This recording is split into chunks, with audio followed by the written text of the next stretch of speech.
Hello everyone, and a very merry Generation 9 release day to you.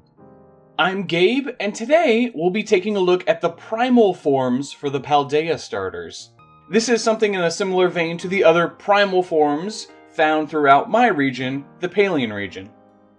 Alright, let's not waste any time, there's a lot to get through, so let's take a look at Quaxly to start.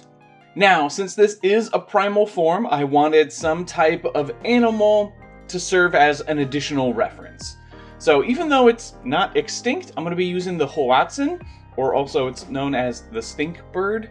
Now, the reason I'm using this is because it is basically like a living fossil, kind of.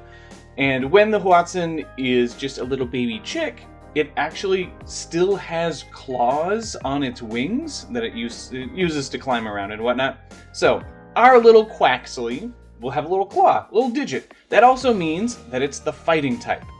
So that's what I'm going to be doing with all of these designs. Whatever their secondary type is that they gain in their third stage, they're going to start with that as their primary typing. So, fighting type, Quaxly. I tweaked the pose a little bit. I wanted it to feel a little bit like Donald Duck kind of throwing his arms around. And then, of course, the color palette also needed to be changed just a little bit. I will also let you know, right at this moment, I am not sure which starter I'm going to pick. I won't get to play the game until maybe tomorrow. So, throughout this video, I'm going to be asking for your input on which starter you think I should pick. There is no front runner right now, and they're all basically on the same level. Okay, but here's Quaxly. Pretty cute, pretty cute. Alright, let's take a look at Quaxwell. Now, in my opinion, Quaxwell is probably the worst middle stage. It just has that like great big old head, and honestly it looks like it's wearing a diaper, kind of. It got a little bit better once I saw it in movement and realized that it's a dancer. It kind of does like a little plie, like it's in second position, a little ballet stuff going on. That helps a lot, but it's still not my favorite middle evolution. Now, we're going to be taking that dancery pose and changing it into like a boxer, a little brawler, a little pugilist. We're also going to shrink down the head just a little bit so it looks a little less ridiculous. And we're going to bring in some of that kind of head plumage that the Hoatzin has. Other than that, not a ton to say about Quaxwell. I think it's, for me at least, an improvement over the original. And fun to have another fighting bird. This honestly makes it seem like this could also be a common ancestor to Torchic, the Torchic line. Let's move on to Quaquavel. Quaquavel? Is that how you say it? I think that's how you say it. It's already got the fighting type, and now it's going to get the flying type. So just like a real Hoatzin growing up, it's now able to actually fly. It's going to lose those claws, though, again, just like the inspiration. But it is going to be just flying around like a dancer, so graceful in the sky. So more like the Rito from Breath of the Wild. I did struggle a little bit with the color palette, finding that perfect balance between the kind of warmer tones of a fighting type, the kind of lighter, airy tones of a flying type, and also just having slight little nods that this is related to a water type, the base Quaxly line. But yeah, I think this pose turned out pretty well. I think it communicates that it is a dancer, that it is graceful in the air and all that. But I do want to hear from you. Do you think I should pick Quaxly? Quaquavel initially was the least appealing design to me, like just a picture of it in a static pose. It's also bipedal, which I really don't like the super humanoid starters. But after I saw it in motion, Quaquavel has like so much personality. I know that's going to turn off some people, that it's, this kind of fun, flamboyant. It looks like it's wearing heels. It's got like the booty feathers and everything, but it has a personality, which is great. Is more than I can say about some of the other ones. So, what do you think? Should I pick Quaxly? And what do you think of this whole line, this whole fighting type Quaxly line? I'd love to hear it down in the comments below. All right, next up, let's take a look at Fuecoco. And just like the Quaxly line started with its final fighting type, Fuecoco is going to be a ghost type. And as far as inspiration goes, It's a crocodile, so we're going to go with the Sarcosuchus, which was a ridiculously gigantic crocodile. I'll also let you know that just off the first forms, when we first saw them, Fuecoco is what I was leaning towards initially. I just think it's very silly, it's very different. Yeah, Fuecoco's adorable. Now, I'm also going to be pulling in some Day of the Dead influences, and that helps me tie the ghost type to the kind of celebratory nature of like being a singer and musician, which we'll get to later. But yeah, I think he's pretty cute. Swapped out the little tuft on his head, give him a fun, happier pose. And next up, we have a Crocolore, or Crocolore. I know it's got color in there, whatever. I freaking love his little silly sombrero. At this moment, I've only seen like a static image of him, but yeah, I love his dumb little hat. Now, I want to play into that a little bit more, make him more of a singer from here on out. So he's got like a charro outfit, so he's kind of like got mariachi vibes to him. I tweaked the lines on his belly to be more like little buttons. Yeah, and just overall, he's got a little bit more ornamentation on him, with hopefully not going too overboard. Oh, also, like the previous one, his nostrils also look like a little mustache.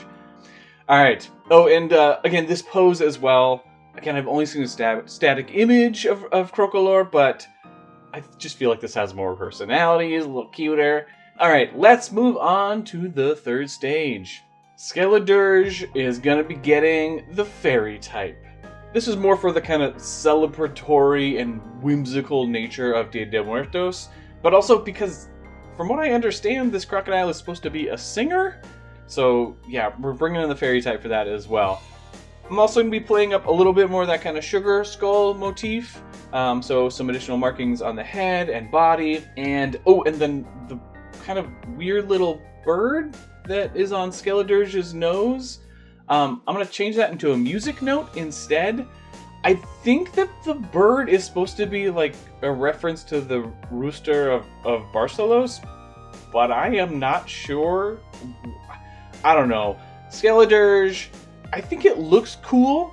But I also just don't 100% get its design. It's a little strangely angular. I feel like it just doesn't have much of a personality. Again, I haven't seen it in motion right this second. But yeah, it seems just kind of, I guess it's there. But at least it's quadrupedal. Like, that's a big plus in its favor. So, but yeah, let me know if you think I should choose Fuecoco and pick this line. And also let me know what you think of this primal line, this ghost line. Do you think it looks pretty cool? Do you like the Dia de Muertos vibe that's going on? And do you think it actually like looks more like a singer? Yeah, let me know down below. All right, on to our final primal forms. Little Sprigatito. Again, because of the previous reasoning, this is going to be a dark type. So it's going to be a grumpy, little, angry, little kitty cat. Kind of. So I'm going to pull in a strange little reference here. It's going to be based on Thylacoleo? Thylacoleo? I don't know how you pronounce it. Whatever. It's a marsupial, an extinct marsupial. It's really closely related to like the thylacine or Tasmanian tiger or Tasmanian devils as well. But they had a fairly feline appearance to them, you know, kind of convergent evolution stuff going on. So that's what we're going to be basing this line off of. Now, what that really means, at least starting off, is that they had really weird teeth. So we're going to give Sprigatito those weird little jagged teeth with this kind of sharp buck tooth thing in the middle. Yeah, so it gets a different little face. The markings on its face also tweaked a little bit. The tail's thinner, different pose, different color palette, or tweaked color palette. But yeah, Sprigatito. Turned out, okay, not bad. All right, Florigato. This was the hardest to change, because for me at least, this is the best middle evolution for the Paldea starters. Even the little yo-yo thing, I'm a fan of. I think this thing looks just awesome. I am going to be playing up, kind of accentuating this forehead diamond on it. And it gets that in its final evolution, this little diamond. but we're gonna play that up, so it's gonna get that diamond already in the second evolution. I'm gonna get rid of the yo-yo thing just to kind of simplify stuff a little bit. And the bit of fur foliage that kind of grows on it normally, I'm gonna have that kind of wrap around and work almost like a coat, kind of. That way when it gets to its final form, that coat can kind of grow out into more of a cape, a more theatrical cape. Because this line is, pretty successfully, I would say right now, it's supposed to be based on a magician. And other than that, yeah, slightly tweaked color palette and a slightly more kind of feral and angry pose going on. All right, let's take a look at the final evolution. This is Meowscarada. Meowscarada, that is ridiculous. I like it. All right, and I know it's already a dark type, but we're going to go even darker with this. This is probably a little too far, but just roll with me. As a magician, it's going to grab the psychic type now, but it will be at a cost. So the initial design has this mask. It's got little diamonds over its eyes and a diamond on the forehead. So we're going to take that center diamond and turn it into a third eye that it has been able to awaken. But unfortunately, in order to do so, we are going to blind it. So its two normal eyes will be blinded. They'll be kind of get these markings that almost look like scars. Those eyes will be blind, and it will have a new eye on its forehead, this third eye that is now open. So yeah, kind of dark, kind of really dark, but we're gonna roll with it. It also, I don't know, I'm going with a jester too, just to make it look weird and bizarre and dark. So yeah, the ears get these kind of little dangly bits that look like bells. Now, I also recognize after I drew this that the cape, like, definitely, and the way the ears go, it feels a little bit like a bat now. But whatever, I think it's fine. I think it's okay. But yeah, let me know if you think I should pick Sprigatito. Now, I'll let you know, I am slightly allergic to cats, so I'm not really a cat person. Also, Meowscarada, it went bipedal. Not great. Not a lot going for it. But maybe Meowscarada has like a cool trickster personality. That would be great. I mean, seriously, the grass type and the dark type, those are my two favorite types. So if that personality works out, it would be awesome. But I haven't seen this Pokemon in movement yet, so I just don't know what that personality is for sure. But yeah, and then let me know what you think of this Primal line altogether. Do you think it has magician-y vibes to it? Or do you think it is just like horribly way too dark? Yeah, let me know down in the comments below. Yeah, and this is your last chance. Yeah, let me know which starter I should pick. I'm not going to be able to play today, so I will have a time to look through all of the comments and hopefully help me form my opinion on which one I'm going to pick. Thank you all so much for watching, and let me know what you thought of the episode down in the comments below. I will be back next week with a normal episode of the Pokemon Amber series. We've got some good stuff coming up, including the evolution for Relicanth that I've been waiting to get to. All right, with that, I will see you next week. Bye.